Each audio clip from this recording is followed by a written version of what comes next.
let's go on. This next video I have is a long one, but we're only going to be watching about 2 minutes of it. Um, I don't know if you have it up. The WTTW firm has filed more than 100 lawsuits. I gotcha. All right, killer whale. So yeah, up till about 2.5 minutes is what we'll watch. Critics are calling for more transparency from Mayor Lori Lightfoot's administration. Since she took office in 2019, more than 100 lawsuits have been filed against the administration for denying access to public information, including documents, emails, police body cam footage, and more. The Freedom of Information Act, also known as FOIA, allows public agency records to be accessed by the public upon written request. Oh, hold on. I just got to do this one more time. Hanky, what was it? Yeah. So here to unpack transparency among city agencies and the administration is Matt Topic, an attorney at Lovie & Lovie. He is also the founder of its Freedom of Information Act practice.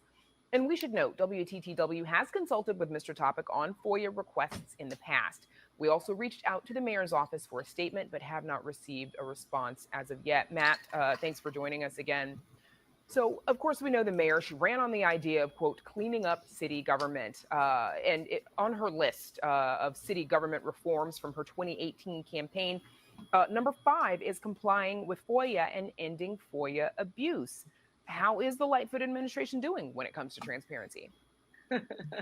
Terribly, to put it simply, as you noted, and this is just terribly our firm. I mean, we're not the only ones who even handle these cases. We filed 104 lawsuits for our clients in the last 2 years. In the vast majority of instances, there's nothing prohibiting the city from releasing those documents if they wanted to. They just chose to not provide them. And it really does, as you mentioned, kind of cover all aspects of city government, whether it's how money's being spent, how policing is being conducted, schools, park district, you name it. There's probably been a case we filed on the issue. Of those 104 suits, 54 of them were resolved in the last 2 years, 48 of them in our client's favor. So the city's batting average is just absolutely abysmal. And it's gotten even worse in that not only is the city violating the baseline statute, when we sue, they frequently violate the rules in the lawsuit. They violate court orders. They violate deadlines that apply in lawsuits, requiring us to file motions for sanctions and motions for contempt. So it's really reached just sort of a new level of disregard for what the city's obligations are. Matt, the Chicago Tribune recently won its case after the city, quote, fought to keep secret documents concerning alleged employee misconduct. What did this case reveal about how the city handles court rulings? I think that we can go ahead and pause right there. With, no, again, nobody is surprised by this. Nobody at all. In fact, at the beginning of the pandemic, not sure if anybody remembers, but reporters were getting automated emails to their requests for FOIA saying, quote, the Freedom of Information Act responses have been deemed a non-essential city operation and are being temporarily suspended until further notice. As a result, your FOIA request. Wait, hold on. Wait. Can you read that front part again, please? Yeah. The Freedom of Information Act responses have been deemed a non-essential city operation and are being temporarily suspended until further notice. This was at the beginning of the pandemic. Non-essential. As a result, non-essential. As a result, your FOIA request is denied, as the processing of your request during the statewide emergency declaration is unduly burdensome, pursuant to Section 3G of FOIA.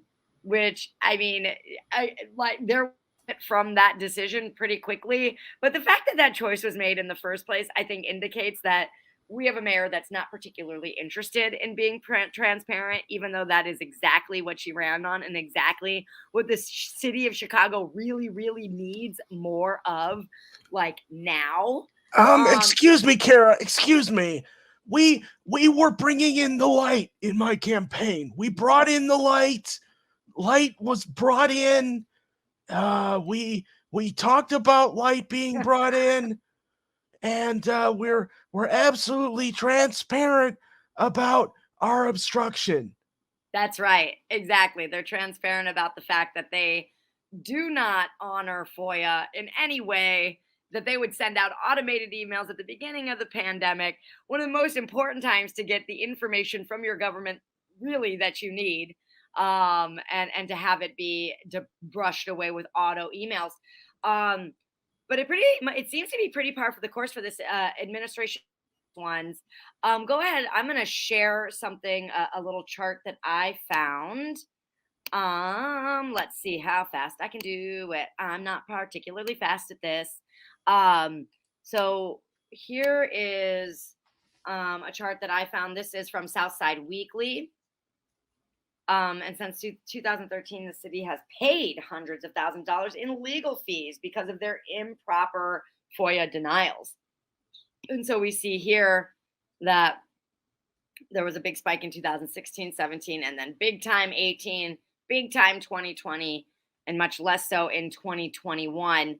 But right here, I think we start to see that not only are we, paying for vertical this, not only are we dealing with the government that's the opposite of transparent, incredibly opaque, we're also literally paying for it,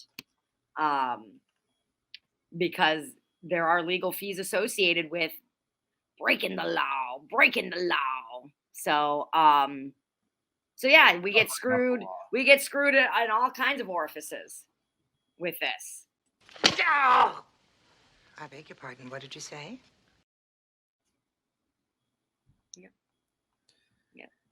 Yeah. So, Freedom of Information Act, it's a non-essential service. That's right. And she's just going to pretend like it's still non-essential as long as she possibly can. Yep.